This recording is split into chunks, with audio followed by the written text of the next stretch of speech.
Picture this. A 42-year-old father arrives unconscious at the emergency department after a car crash. He has no ID, no medical history in the chart, and no advance directive.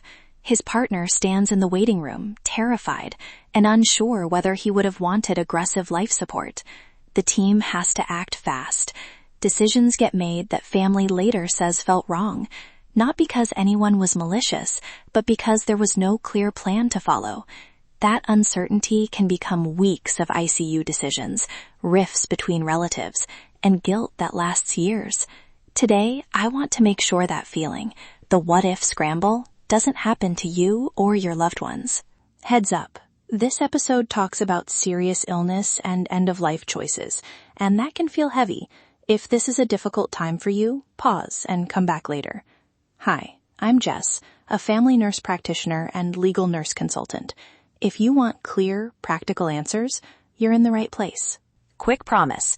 By the end of this episode, you'll have plain language definitions, exact phrases to use with family or clinicians, and a 3-step plan you can finish this week. An advance directive, or living will, is basically a note that says what kinds of life support you would or wouldn't want. Think breathing machines, feeding tubes, CPR. Those are the usual examples. The durable power of attorney for healthcare, often called a healthcare proxy or medical power of attorney, names the person who can make decisions for you when you can't. This is the person clinicians will call when they need permission or guidance. POLST stands for Physician Orders for Life-Sustaining Treatment. It's a clinician-signed medical order that travels with you and tells emergency teams what to do right now. DNR, do not resuscitate, is narrower. It only addresses whether to start CPR if your heart stops. It doesn't automatically mean other treatments should stop. And informal notes, letters, recorded messages, short videos can convey values and context, but they don't always carry the same legal weight as signed forms. You might be thinking, who needs what and when? Short answer, anyone who cares about how decisions will get made if they can't speak. Longer answer, let's map a few common situations. If you're young and healthy, start simple. Name a proxy and jot down basic wishes. It's low effort and high impact. If you have chronic illness or progressive conditions, add a detailed advance directive and talk with your clinician about a POLST. If you're managing serious illness, make sure your proxy is reachable, your PLST is up to date, and copies are where clinicians can find them quickly. Nurse honest moment, what do we look for on admission? A named proxy in the chart, a signed advance directive, and any clinician orders like POLST or DNR. If none of that exists, teams usually default to maximal treatment, because stopping would risk harm. That's why the paperwork matters. A quick, real example.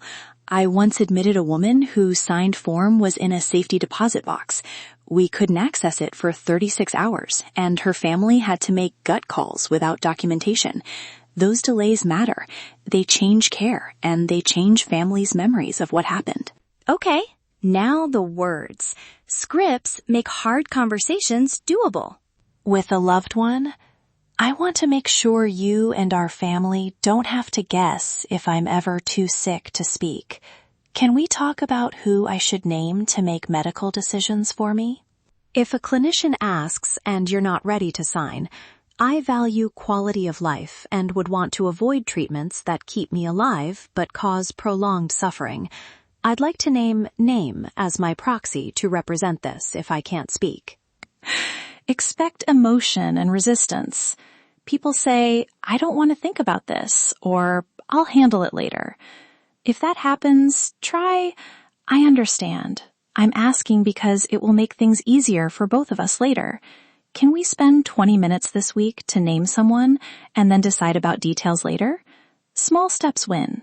Where to keep forms. Keep one signed copy at home in a safe but accessible spot.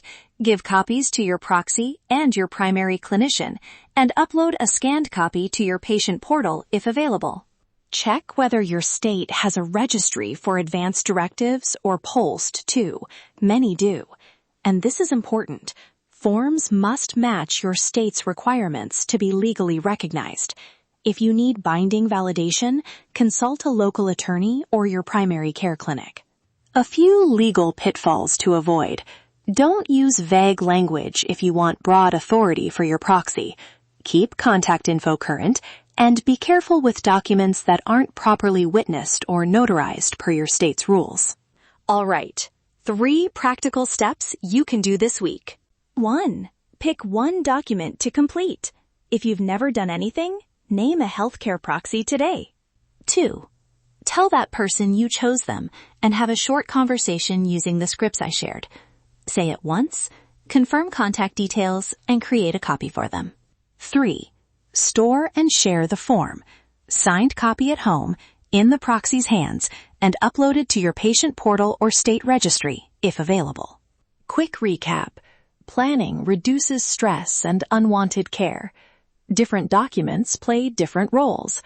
Nurses and clinical teams look for signed forms and a named proxy. And simple scripts plus proper storage turn good intentions into action. You don't need to be perfect. You need to start. If you want clinic-friendly templates and a one-page checklist to guide the conversation, head to FAQ by NurseJessicaConsulting.com. There you'll find downloadable forms and state resource links. And if you need legally binding validation in your state, consult a local attorney or your primary care clinic. Consider this podcast practical guidance, not a substitute for legal advice. If this episode helped you feel less overwhelmed and more ready to act, please subscribe to the show. It helps this education reach people who need it most. Share one thing from today. Name a proxy, have a 20-minute conversation, or store a signed copy where it can be found, and you'll make a real difference. Thank you for listening. If today's episode helped clarify a medical or legal issue, or made you think differently about how emergencies and accountability intersect, that's exactly why this podcast exists. I'm Jess, a family nurse practitioner and legal nurse consultant. You can learn more or schedule a consultation at FAQ by NurseJessConsulting.com. If you found this episode valuable, please share it, subscribe, and leave a review. It helps this education reach the people who need it most. Until next time, stay informed, stay compassionate, and always put safety first.